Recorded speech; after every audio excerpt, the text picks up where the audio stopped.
Welcome to the Deep Dive. Today we're zeroing in on Old Trafford, May 8th, 2025. It's Manchester United hosting Athletic Bilbao, second leg, UEFA Europa League semi-final. Yeah, fascinating setup. United are coming in with that hefty 3-0 lead from the first leg over at San Mamés.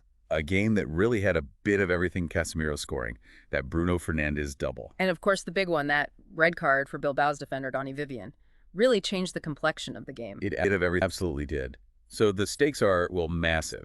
United are so close to the final, which, funnily enough, is happening in Bilbao. The irony. And they'll face either Spurs or Bodo Glimt if they get there. Exactly. But, we can't just assume it's done and dusted. 3 goals is a lot, definitely. But stranger things have happened in football, especially with that Bilbao final dangling there. You're right. It's not impossible, even if it's a long shot. And that's where we really need to dig in today. It's not just about the scoreline.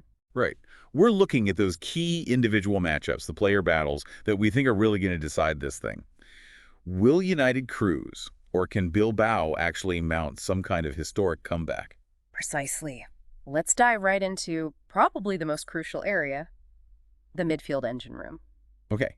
So we've got United's main man, their captain, Bruno Fernandes. Going up against Íñigo Ruiz de Galarreta for Bilbao. He's the guy who really drives their press, their midfield general.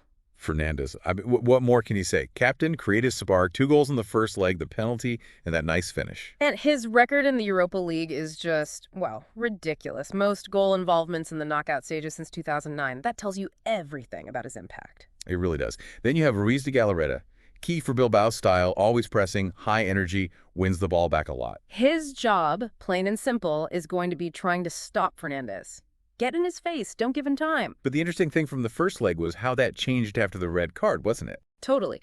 Before Vivian went off, Galarreta was actually doing a pretty decent job hassling United. But once they were down to 10... Fernandes just found all that space. Yeah. And he punished them. He absolutely did. So the big question now, especially at Old Trafford, can Galarreta get back on top of him? And it might be even tougher for Bilbao because there are whispers Ollán Sancet might be out injured. Yeah, that's a huge potential blow for them. Sancet's another creative outlet. If he is out, even more pressure falls on Galarreta's shoulders. So he's got to stop Fernandes and potentially offer more going forward. Well, mainly stop Fernandes. Fernandes is so good at finding those little pockets, drifting between the lines. If Bilbao's midfield is stretched or missing Sancet, you'd back Fernandes to exploit that. It's interesting. Galarreta's got good tackle numbers overall, but maybe slightly less effective against players like Fernandes who drop deep. That's a subtle point, yeah. Fernandes' movement could be the key to unlocking things again. So, bottom line, Fernandes scores your assist, United are probably cruising. Almost certainly. But if, somehow, Galarreta manages to really clamp down on him, keep him quiet. It gives Bilbao that tiny sliver of hope they need. Exactly. Galarreta, who racks up a lot of tackles himself, needs the game of his life against United's engine. Okay, let's shift focus. Out wide now, a battle of pace versus defense. Nico Williams for Bilbao. Against Noussair Mazraoui for United. Williams is Bilbao's danger man, right? Quick, tricky, got goals in this competition already. 5 goals, yeah. And crucially, they rested him at the weekend, so he should be absolutely flying, full of energy for this one. And facing him is Mazraoui, who's been filling in at right wing back for United because of injuries. And you know what? He did a really solid job on Williams in the first leg. He did, didn't he? Yeah. Williams didn't have much joy, only 1 shot, I think. Mazraoui's positioning seemed pretty spot on. Yeah, Williams was definitely kept quiet, and United generally seemed to handle tricky wingers reasonably well this season. So, for Bilbao, how does Williams get past him this time? He needs to use that pace, those driving runs forward, right? Break the lines. Absolutely, he has to. Bilbao's away form in Europe isn't great, let's be honest. They desperately need their big players, like Williams, to produce something special. That home versus away difference is pretty stark for them. It really is. If Bilbao are going to pull off a miracle, you feel Williams has to be central to it. He's got that spark. So, quantify it for us. A Nico Williams goal. Huge psychological lift for Bilbao. Suddenly, the belief might just start to creep back in. But if Mazraoui locks him down again, like he did in the first leg, then it feels like a major avenue for Bilbao is shut off. It makes United's path much, much smoother. It's raw pace against smart defending. Fascinating. Let's move centrally. The strikers and the center backs. Rasmus Højlund for United. Up against Álvarez for Bilbao. Højlund, young guy but causing problems. Won that penalty in the first leg. Scored goals in the competition too. Yeah, he offers that physical presence, the runs in behind, he stretches the defense. And Álvarez for Bilbao, he's got a massive job now, hasn't he? With Vivian suspended. Huge responsibility. He's the senior man back there now. He actually played pretty well in the first leg, despite the result. Made a key block on Højlund. But without Vivian next to him, he'll likely have Eidur Paredes alongside. That's maybe less familiar. Definitely less tested as a partnership at this level. United will surely look to target that central area. So can Højlund exploit maybe a lack of communication or just that slightly weakened pairing? United score plenty in this competition. You'd expect them to try. Højlund's movement, his ability to occupy defenders, his threat in the air. It's a big test for Álvarez and Paredes. So significance-wise, a Højlund goal feels like. Game over. Pretty much. It would likely kill any lingering Bilbao hope. But if Álvarez can stand tall, organize that defense, keep Højlund quiet, then it gives Bilbao a platform. It means their attacking efforts might actually count for something. Álvarez needs to be immense. Okay, back to the midfield tussle because it's so key. United's anchor, Manuel Ugarte. Against the young Bilbao midfielder, Jauregizar. Ugarte was immense in the first leg.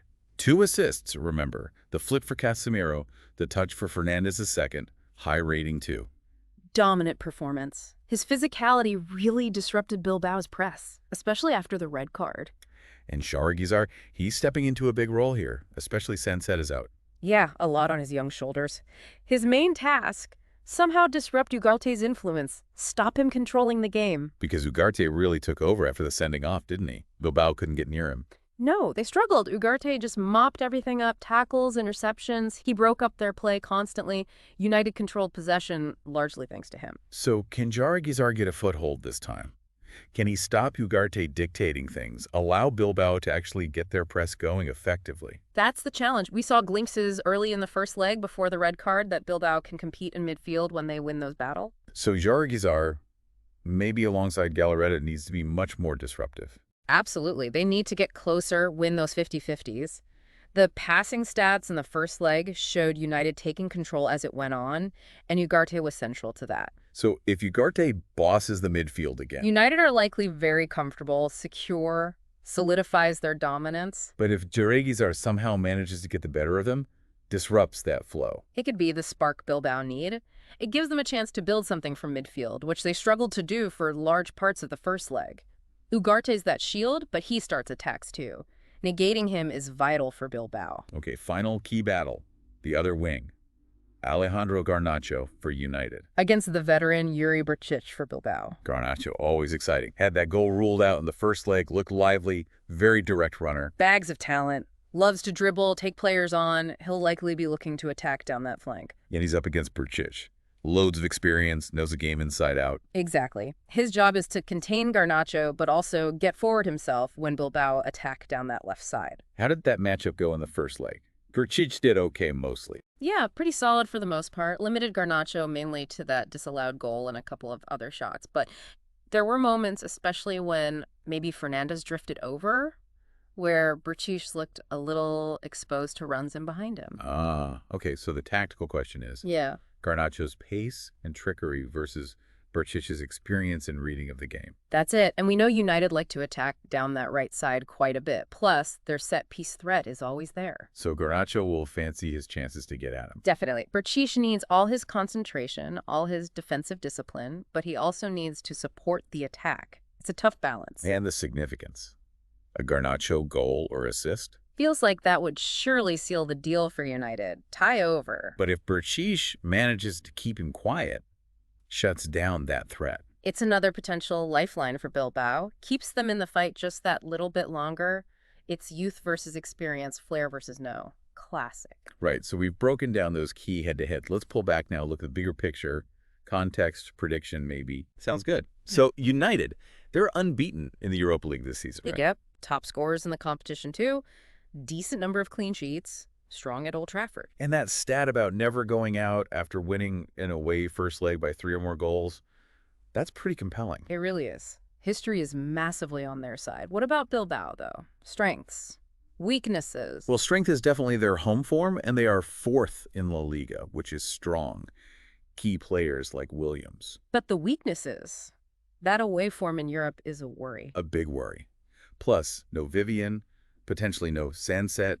Those are significant absentees. Yeah, losing a starting center back and potentially a key midfielder makes a tough task even harder. Monumentally harder. Translating that brilliant home form to Old Trafford, needing 3 goals just to draw level.